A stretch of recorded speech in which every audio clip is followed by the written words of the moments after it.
Shalom, cher peuple de Dieu. Nous bénissons le Seigneur que vous soyez nombreux en train de nous suivre. Nous bénissons également le Seigneur pour cette grâce qu'il nous accorde ces jours pour présenter cette émission Parcours et témoignages. Comme d'habitude, vous savez, nous recevons pour vous les leaders chrétiens, les hommes de Dieu, afin de parler de leur parcours et de leur témoignages. Et si aujourd'hui nous recevons un homme de Dieu, demain on peut recevoir un politicien juste pour parler de son témoignage et de son parcours.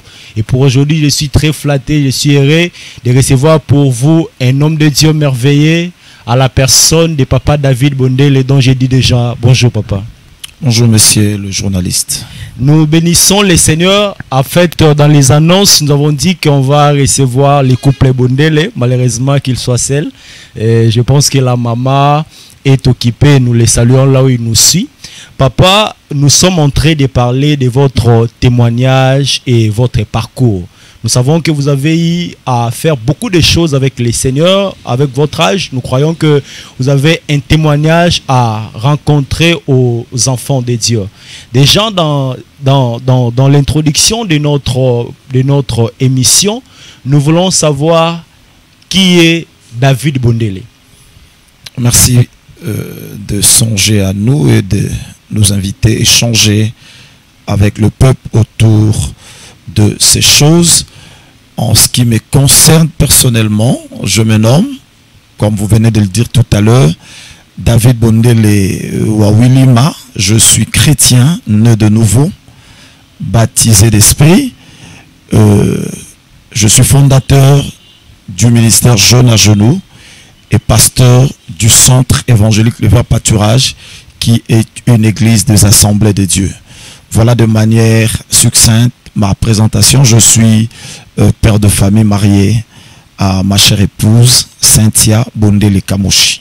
Merci beaucoup. Vous avez suivi la présentation de notre papa. Il est marié, il est pasteur et il serait en train de nous relater son parcours, comment il a pu réaliser tout ce qu'il a eu à réaliser en tant que père de famille, en tant que cordon des jeunes à genoux, en tant que pasteur de l'église La Vert Pâturage. Papa, comment vous avez eu à mener votre vie avant de devenir chrétien? Ça veut dire avant de recevoir Christ dans votre vie comme Seigneur et Sauveur. Essayez un peu de nous relater comment vous avez mené votre vie avant de faire cette expérience de la nouvelle naissance.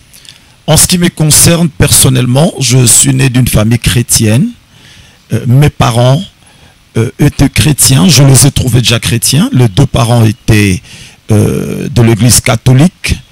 Et c'est avec la vague du renouveau charismatique, avec cette vague, que ma mère va finalement aller de l'église de réveil, de l'église catholique plutôt, vers les églises de réveil. Donc c'est vers les années 89, il s'est passé un grand mouvement charismatique spirituel qui a fait détacher du renouveau charismatique de l'église, la paroisse, la nativité, un groupe de chrétiens et qui ont fondé, si vous voulez bien, une église de réveil, appelée aussi Centre évangélique réveil spirituel. Je disais que c'est vers les années 89. Alors, papa est resté à l'église catholique et maman est allée à l'église de réveil et nous étions à cheval entre l'église catholique et l'église de réveil. C'est-à-dire que le matin, on allait avec papa, bon, on était intéressé parce qu'il achetait les bonbons, il offrait ceci, cela, chemin faisant. Et par moments, nous allions avec notre chère maman qui vit encore, que le Seigneur la bénisse là où elle est. Et c'est vers les années 92 que je rencontrais personnellement le Seigneur. J'étais élève au collège, au complexe scolaire Kinduku, élève en 4e primaire.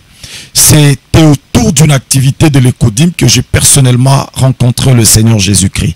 Donc, comme l'église était jeune, l'église est née vers les années 89 et vers les années 91, 92, nos moniteurs ou les pasteurs de l'église ont fait venir un pasteur d'une autre église pour la formation. Si j'ai bonne mémoire, je parle du pasteur Matassima qui est venu initier, former nos moniteurs de l'école de dimanche sur comment encadrer les enfants.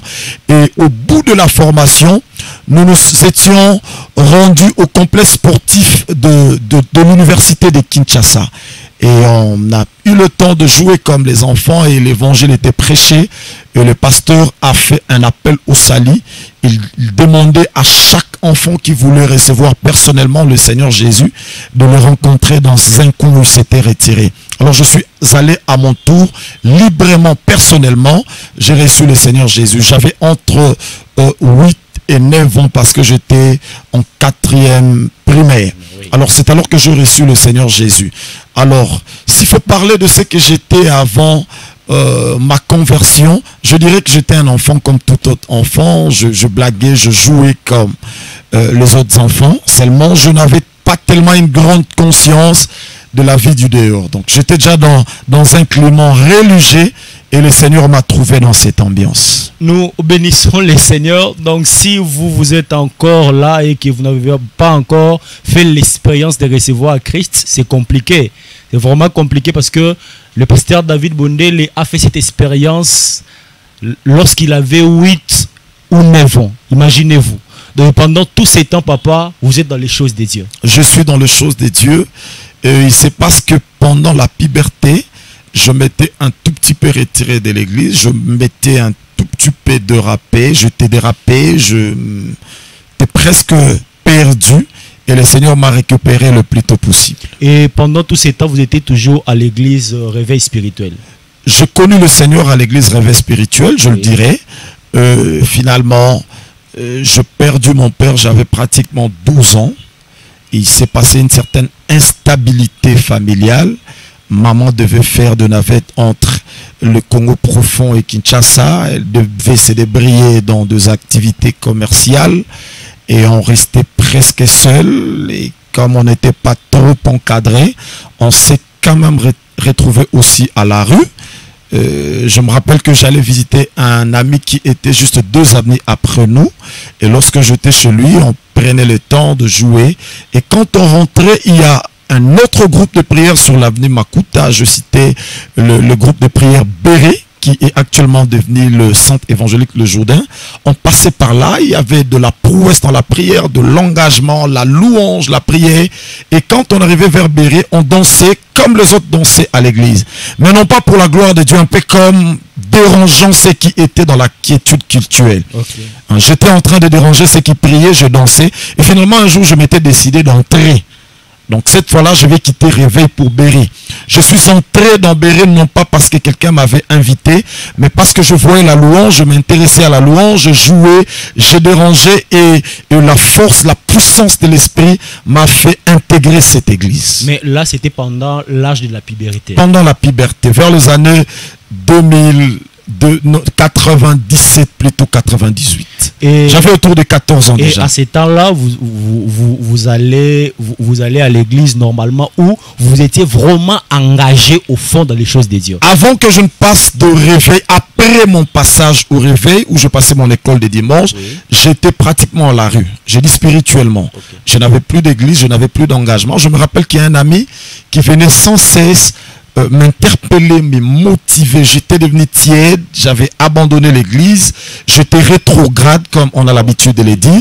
Et un ami avait l'habitude de venir me voir. Je cite Elvis Masumbuku, qui doit être quelque part en Europe. Il venait me rappeler, me raffermir, m'encourager.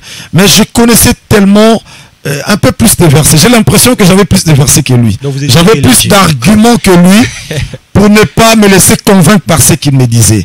Et j'étais toujours à la rue jusqu'à ce que je m'étais retrouvé à Béré. Et vous êtes maintenant à Béré. Vous étiez engagé dans quel département? Je suis arrivé à Béré vers les années 97-98. Alors c'est une année après, en 99, que je m'étais fait baptiser.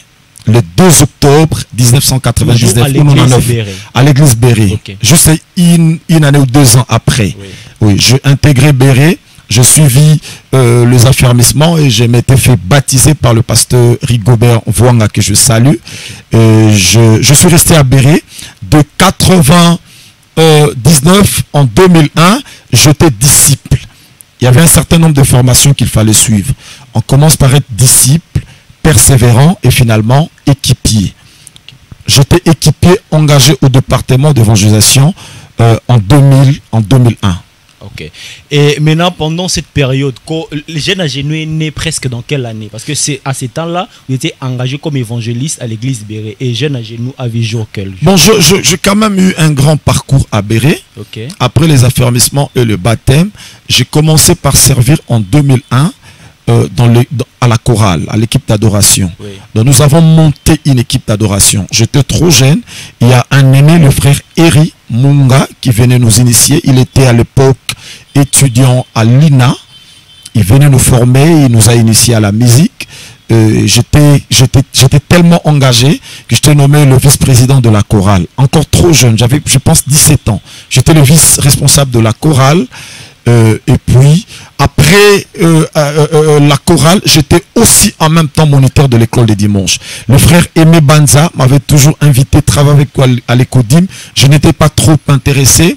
C'est vers les années 2002 que j'étais finalement convaincu d'embrasser l'école des dimanches. Je travaillais à l'école des dimanches, j'étais en même temps chanteur aussi à la chorale. Et c'est vers ces mêmes années que je travaillais aussi à la coordination de la jeunesse. J'étais encore trop jeune aussi. J'ai travaillé à la jeunesse vers les années 2002 aussi. Et finalement, c'est en 2004 que je serai consacré diacre à l'église. Donc j'avais pratiquement 20 ans et j'étais le plus jeune diacre de l'église. Okay. Et c'est en 2004, et c'est l'année suivante, en 2005, que le pasteur Raymond Boukaba, qui est actuellement aux États-Unis, va m'inviter pour que j'aille travailler avec lui au Cameroun. En fait, il m'a demandé d'aller suivre l'école biblique à Benin City, au Nigeria. Lui, il était basé au Cameroun, à Yaoundé. Je suis parti de Kinshasa pour Yaoundé en 2005. Je suis resté à l'église. Je dirigeais l'église à son absence parce qu'il a voyagé pour les États-Unis d'Amérique. Il est revenu au Cameroun. Il descend ici à Kinshasa. J'ai fait presque 2 ans. Je gérais l'église au Cameroun. Et je devais aller faire l'école biblique à Benin City. Je n'ai pas eu l'occasion d'y aller. Là, vous avez presque 20 à 23 ans. 21 ans. 21 ans. Au Cameroun, en 2005, j'avais 21 ans. J'ai géré l'église. Oui, l'église Golgotha à 21 ans. Je suis en train de voir les jeunes de 21 ans aujourd'hui qui ressemblent à des enfants de l'école des dimanches ou des enfants qui doivent prendre les laits. Moi, à 21 ans, le pasteur Raymond m'a fait confiance et m'a cédé la responsabilité. Okay. À l'église, il y avait des parents, il y avait des adultes, il y avait des jeunes, il y avait aussi des enfants. Okay. Je gérais l'église, j'organisais l'église entre 2005 et 2007. Et comme j'avais perdu l'année académique, je ne pouvais plus y aller à Benin City à cause de son absence. Je suis resté là et finalement, je m'étais fait inscrire à une université théologique évangélique au Cameroun. Donc, vers les années 2006, j'étais déjà étudiant en G1 théologie au Cameroun. J'ai fait une année et j'étais le major de ma promotion, donc le lauréat de ma promotion, cette année-là. Alors, en 2007, j'ai eu une vision de faire un tour à Kinshasa, de revenir visiter la famille, l'église et les autres.